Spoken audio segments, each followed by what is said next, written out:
நண்பர்கள் அனைவருக்கும் வணக்கம். இந்தியா கிட்ட அலறி அடிச்சு ஓடி வந்திருக்காங்க ஈரான். களமிறங்குமா இந்தியா அப்படிங்கிற தகவலை தெரிஞ்சுக்கலாம். இந்தியாவுக்கு எந்த அளவுக்கு ப்ரெஷர் இருக்கு அப்படிங்கிறத நம்ம இந்த வீடியோல தெரிஞ்சுக்க போறோம். அதே போல மீண்டும் இந்தியாவுடைய காலடியில விழுந்து இந்தியா கிட்ட கதற ஆரம்பிச்சிருக்கு, இந்தியா கிட்ட கெஞ்ச ஆரம்பிச்சிருக்கு பாகிஸ்தான். இப்போ எந்த விஷயத்துல அப்படிங்கிறத நம்ம இந்த வீடியோல தெரிஞ்சுக்கலாம். அதை தொடர்ந்து பார்த்தீங்கன்னா கடுமையான எச்சரிக்கை ஒன்று பாகிஸ்தானுக்கு ஈரான் கொடுத்திருக்கு. அதுவும் கடும் விளைவுகளை சந்திக்க வேண்டியிருக்கும் அப்படின்னு கடுமையான எச்சரிக்கை விடுத்திருக்காங்க. அதை பற்றியும் அதே போல ஈரானுக்கு பயந்து மூட்டை முடிச்ச கட்டிக்கிட்டு வெளியேறி இருக்கு அமெரிக்கா. இதை பற்றியும் நம்ம இந்த வீடியோலேயே தெரிஞ்சுக்கலாம். அதுக்கு முன்னாடி நம்முடைய சேனலை சப்ஸ்கிரைப் பண்ணாமல் பார்க்குறீங்கன்னா மறக்காமல் சப்ஸ்கிரைப் பண்ணிக்கோங்க. புதுசாக நம்முடைய வீடியோ பார்த்துட்டு இருக்கீங்கனாலும் கீழே இருக்கும் சப்ஸ்கிரைப் பண்ண தட்டி அந்த பெல் ஐகானை கிளிக் பண்ணிக்கோங்க. ஈரான் மீதான இஸ்ரேலுடைய ராணுவ நடவடிக்கையை இந்தியா கண்டிக்க வேண்டும். ஈரான் மீதான இஸ்ரேலுடைய செயல்பாடு சர்வதேச சட்டங்களை மீறுவதாக இருக்கு.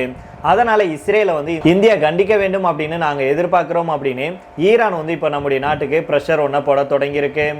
இஸ்ரேலுக்கும் ஈரானுக்கும் இடையே கடுமையான மோதல் நடந்துட்டு வருது. இன்னைக்கு பார்த்தீங்கன்னா 9வது நாளாக இந்த மோதல் நடந்துட்டு வருது. இந்த மோதலில் அமெரிக்கா இஸ்ரேல் பக்கம் நிற்கிறாங்க. ஈரானுக்கு துணையாக ரஷ்யா இருக்கு. அரபு நாடுகள் ஈரான் மீதான இஸ்ரேலுடைய தாக்குதல்களை கண்டிக்க மட்டும் செஞ்சிருக்காங்க. இந்த விஷயத்துல துருக்கி இஸ்ரேலை கண்டிச்சுட்டு அமைதியாக இருக்கு. நம்முடைய நாட்டை எடுத்துக்கிட்டோம் அப்படின்னா இஸ்ரேல் ஈரான் இரண்டு நாடுகளுமே நட்பு நாடுகள் தான். இதனால மோதல் வேண்டாம், பிரச்சனையை பேசி தீர்க்க வேண்டும் அப்படின்னு நம்முடைய வெளியுறவுத்துறை சார்பில் தெரிவிக்கப்பட்டிருக்கு. மாறாக இஸ்ரேல் ஈரான் அப்படின்னு எந்த நாட்டுக்கும் நாம ஆதரவு நிலைப்பாட்டை இதுவரைக்கும் எடுக்கல அப்படிங்கிறது குறிப்பிடத்தக்கது. யாரையும் கண்டிச்சு பேசல அப்படிங்கிறதும் குறிப்பிடத்தக்கது. இந்த நிலையில தான் ஈரான் மீது தாக்குதல் நடத்தும் இஸ்ரேலுக்கு எதிராக இந்தியா குரல் கொடுக்க வேண்டும் அப்படின்னு ஈரான் விரும்புது. இது தொடர்பாக ஈரான் நம்முடைய நாட்டுக்கு பிரஷர் தர தொடங்கியிருக்காங்க. இது தொடர்பாக ஈரான் தூதரகத்துடைய துணை தூதர் முகமது ஜாவேத் ஹொசைனி அவர்கள் என்ன சொல்றாருன்னா, இந்தியா மற்றும் இந்தியாவை போல் ஒத்த எண்ணம் கொண்ட நாடுகள் இஸ்ரேலுடைய ராணுவ நடவடிக்கையை கண்டிக்க வேணும். ஏன் அப்படின்னா தன்னுடைய ராணுவத்தின் மூலம் ஆக்கிரமிப்பு நடவடிக்கைகளை மேற்கொண்டுட்டு வருது இஸ்ரேல். இது சர்வதேச சட்டத்தை மீறும் வகையில் இருக்கு. இந்தியா தென்பகுதி நாடுகளுடைய தலைவராக இருக்கு. இதனால இறையாண்மை கொண்ட ஒரு நாட்டை தாக்குவது சர்வதேச சட்டத்தை மீறும் செயலாகும். இந்த வேலையை செய்யும் இஸ்ரேலை இந்தியா உடனடியாக கண்டிக்க வேண்டும் அப்படின்னு நாங்கள் எதிர்பார்க்கிறோம் அப்படின்னு அவர் சொல்லியிருக்கிறாரு. ஆனால் நம்முடைய நாடோ இஸ்ரேல் கிட்டையும் சரி ஈரான் கிட்டையும் சரி நல்ல நட்புல இருக்கு. ஈரானுடைய இந்த டிமாண்ட்னால தற்போது பிரதமர் மோடி அவர்களுக்கு சிக்கல் ஏற்பட்டிருக்கு. இஸ்ரேலை நம்ம கண்டிச்சோம்னா அந்த நாடு நம்ம நாடு மேல கோபமாவாங்க.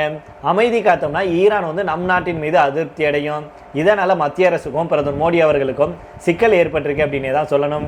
மேலும் அமெரிக்க அதிபர் டொனால்டு ட்ரம்ப் அவர்கள் மற்றும் பாகிஸ்தானுடைய ராணுவ தளபதி அசிம் முனீர் சந்திப்பு பற்றி முகமது ஜாவேத் ஹொசைனியிடம் கேள்வி கேட்கப்பட்டிருக்கு.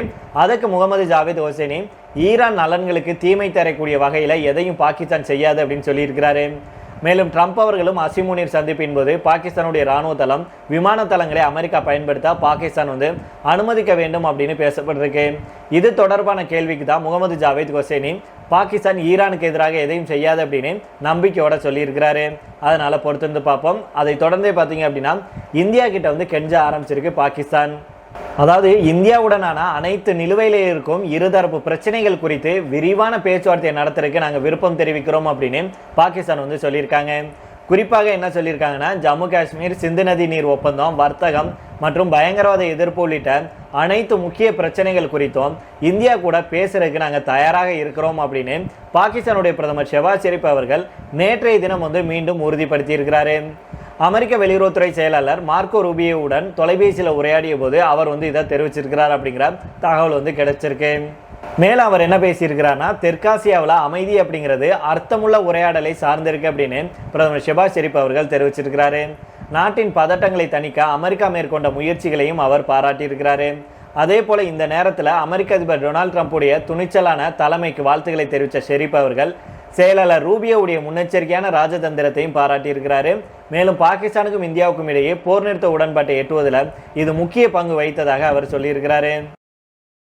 பாகிஸ்தான் குறித்த ட்ரம்ப் அவர்களுடைய நேர்மையான அறிக்கைகள் தெற்காசியாவில் நீடித்த அமைதிக்கான அறிகுறிகளை ஊக்குவிப்பதாக ஷெரீப் அவர்கள் சொல்லியிருக்கிறாரு. மேலும் பாகிஸ்தானுக்கும் இந்தியாவுக்கும் இடையிலான அர்த்தமுள்ள உரையாடல் மூலம் மட்டுமே இதை அடைய முடியும் அப்படின்னு வலியுறுத்தி இருக்கிறாரு.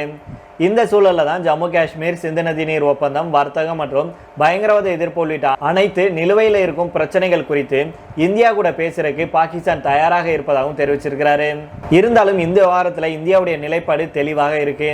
பாகிஸ்தான் ஆக்கிரமிப்பு காஷ்மீர் திரும்புவது மற்றும் பயங்கரவாத பிரச்சனை குறித்து மட்டுமே பாகிஸ்தான் கூட பேச்சுவார்த்தை நடத்தப்படும் அப்படின்னு இந்தியா பலமுறை தெளிவுபடுத்தியிருக்காங்க.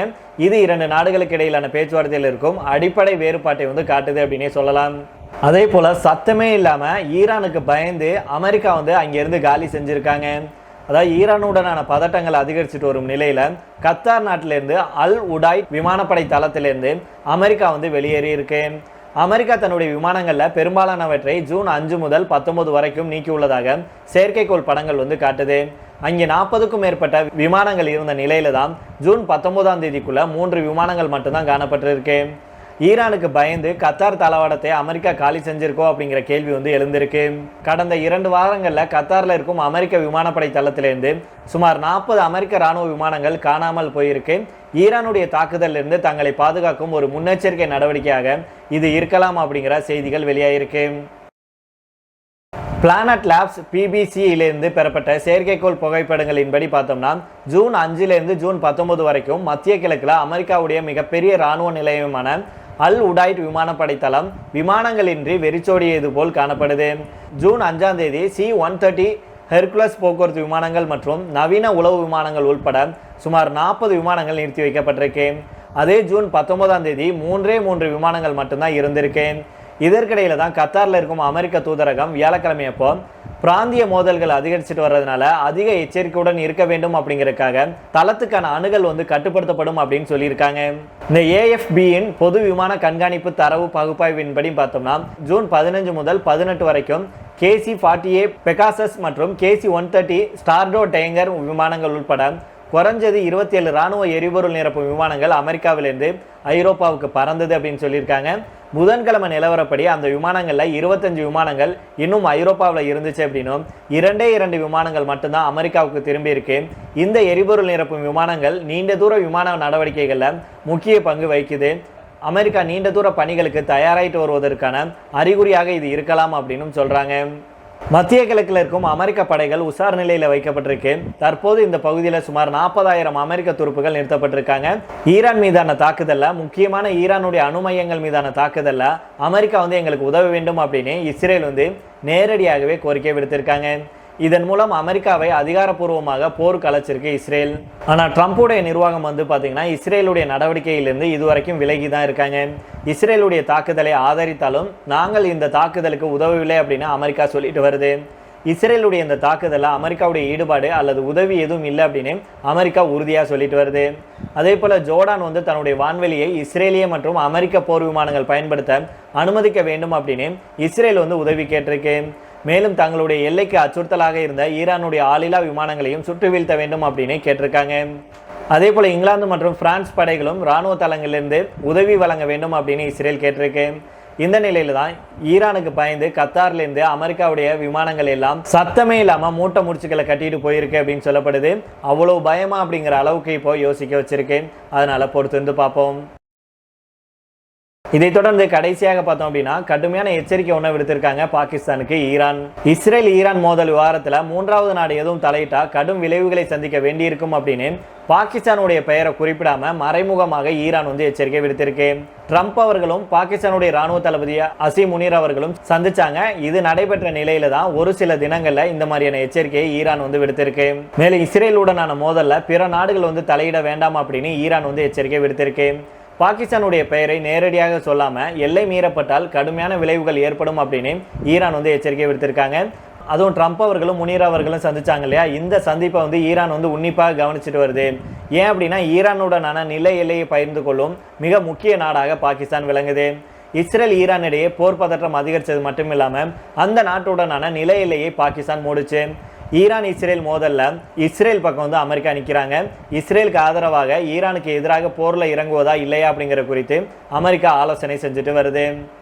இந்த நிலையில தான் ஏதாவது ஒரு 3வது நாடு தலையிட்டாங்கன்னா கடுமையான விளைவுகளை சந்திக்க நேரிடும் அப்படின்னு ஹொசைனி அவர்கள் சொல்லியிருக்கிறாரு. இதுக்கு முன்னதாக ஜெனரல் அசீம் முனீர் ஒரே மாதத்தில் 2 வேறு நபர்களை சந்தித்தது சமூக வலைதளங்களில் விவாதத்தை ஏற்படுத்துச்சு. பாகிஸ்தான் ஈரான் பக்கமா அல்லது அமெரிக்காவின் பக்கமா அப்படிங்கிற கேள்வி எழுப்பப்பட்டுச்சு. அசீம் முனீர் அவர்கள் கடந்த மே மாதம் ஈரான் அதிபரை சந்தித்து இருதரப்பு உறவுகள் குறித்து ஆலோசித்தார் அப்படிங்கிறதும் குறிப்பிடத்தக்கது. சரி நண்பர்கள், இதோட நாம் இந்த வீடியோ முடித்துக் கொள்ளலாம். இதை பற்றி உங்களுடைய கருத்துக்களையும் கீழே உள்ள கமெண்ட் பாக்ஸில் சொல்லுங்கள். மீண்டும் நாளை வேற ஒரு செய்திகளுடன் உங்களை சந்திக்கிறேன். நன்றி, வணக்கம்.